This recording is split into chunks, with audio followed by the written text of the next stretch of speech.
மடப்புரம் கோயில் காவலாளி அஜித்குமார் மீது திருட்டு பழி சுமத்திய மதுரையைச் சேர்ந்த நிகிதாவின் முன்னுக்கு முரணான பதில்களும் அவர் மீதான புகாரும் சந்தேகத்தை ஏற்படுத்தியிருக்கும் சூழலில் தனது தரப்பு விளக்கத்தை அவர் வெளியிட்டிருக்கிறார். கோயிலுக்கு வந்துட்டோம், அந்த தம்பி அந்த வீல் சேர் எடுத்துட்டு வந்து உட்கார வச்சிருக்கா. அப்படி கார் நானே நிறுத்துறேன்ப்பா அப்படின்னு, அதாவது நம்பி கொடுக்க சந்தேகமா இருந்தது. யாரோ தானே என்ன பண்ணேன், அவர்கிட்ட நம்பி சாவி.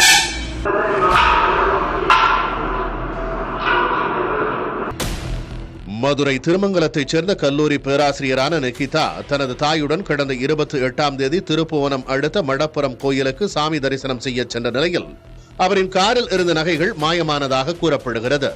அந்த டெம்பரரி கோயில் ஸ்டாப் மேல உங்களுக்கு சந்தேகமா இருக்கா? ஆமா, கண்டிப்பா. சரி, அவர் தான் எடுத்துட்டு போனாரு.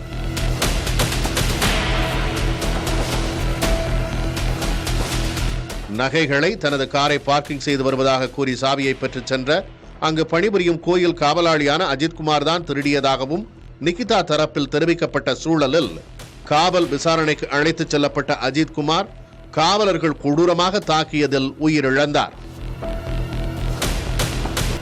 இந்த விவகாரம் பூதாகரமாக மாறிய நிலையில் நகை திருட்டு புகார் கொடுத்த நிகிதாவிடம் ஏன் காவல்துறையினர் விசாரணை நடத்தவில்லை என்ற கேள்வி எழுந்தது. அதே நேரம் இச்சம்பவம் தொடர்பாக நிகிதா வெளியிட்ட 2 வீடியோக்களில் முன்னுக்கு பின் முரணான தகவல்கள் இடம்பெற்றிருந்தது அவர் மீதான சந்தேகத்தை அதிகரித்தது. வீல் சேர் கொண்டு வந்து கொடுத்துட்டு காரை நானே கொண்டு போய் நிப்பாட்டிட்டு வரேன், எங்ககிட்ட கார் சாவி வாங்கிட்டாரு. உண்மையில் நிகிதா பையில் நகை இருந்ததா என்ற கேள்வியை பலரும் எழுப்பிய சூழலில் அவர் மீது பலரும் மோசடி புகார்களை கொடுத்தனர். அதாவது பலருக்கும் அரசு வேலை வாங்கித் தருவதாக கூறி பல கோடி ரூபாயை நிகிதா மோசடி செய்திருப்பதும் அம்பலமானது.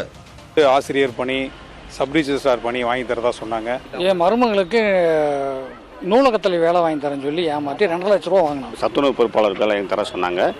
அப்போ 2 லட்ச ரூபா பணம் கேட்டாங்க.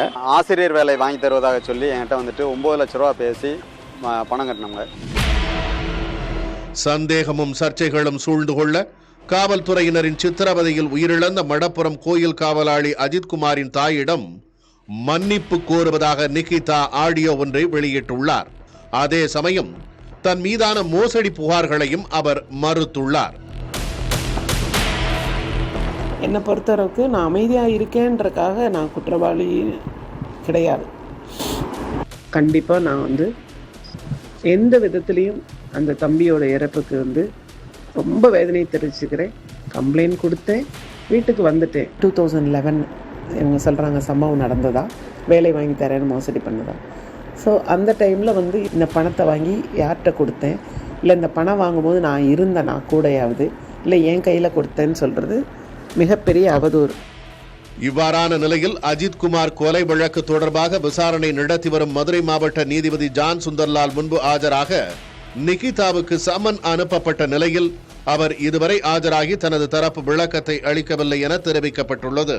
மதுரை திருமங்கலத்தில் இருக்கும் அவரது வீடும் பூட்டப்பட்டு இருப்பதால் கைதுக்கு பயந்து நிகிதாவும் அவரது தாயாரும் தலைமறைவாகிவிட்டனர் என கூறப்படுகிறது.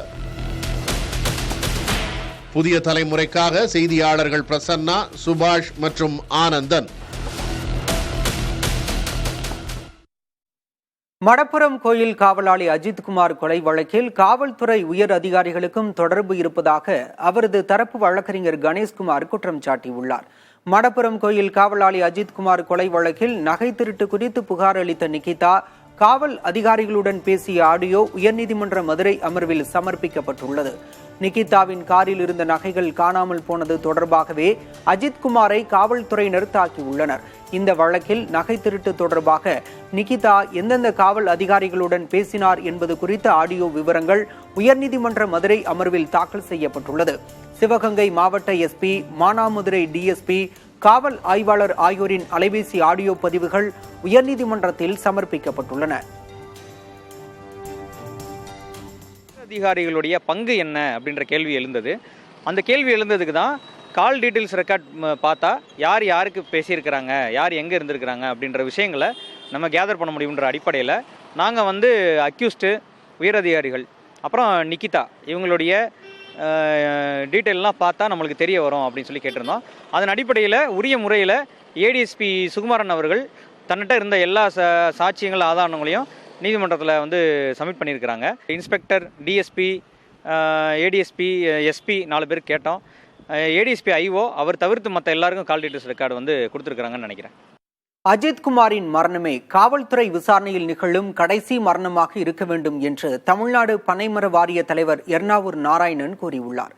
மடப்புரத்தில் அஜித்குமாரின் குடும்பத்தை நேரில் சந்தித்து ஆறுதல் கூறிய பிறகு செய்தியாளர்களிடம் அவர் இவ்வாறு கூறினார். இந்தியாவிலே பல மாநிலத்திலே இதேபோல் காவல்துறை தாக்குதல் நடந்து கொண்டிருக்கிறது. தமிழகத்திலே கூட சாத்தாங்குளத்திலே ஒரு அப்பா மகனை அடித்து கொலை செய்தார்கள். அது கூட இன்றும் அந்த விசாரணை நடந்து கொண்டிருக்கிறது. இன்று வரை தீர்ப்பு வரவில்லை. அதேபோல் இல்லாமல் இந்த வழக்கை துரிதமாக விசாரணை செய்து உடனடியாக அந்த 5 காவலர்களுக்கு அதிகபட்ச தண்டனையை பெற்றுத்தர வேண்டும் என்று இந்த நேரத்தில் கேட்டுக்கொள்கின்றேன். பொதுவாக ஒரு மனித உயிர் என்பது சாதாரணமான விஷயம் அல்ல. இந்த மரணம் வந்து இது தமிழகத்திலே கடைசி மரணமாக இருக்க வேண்டும்.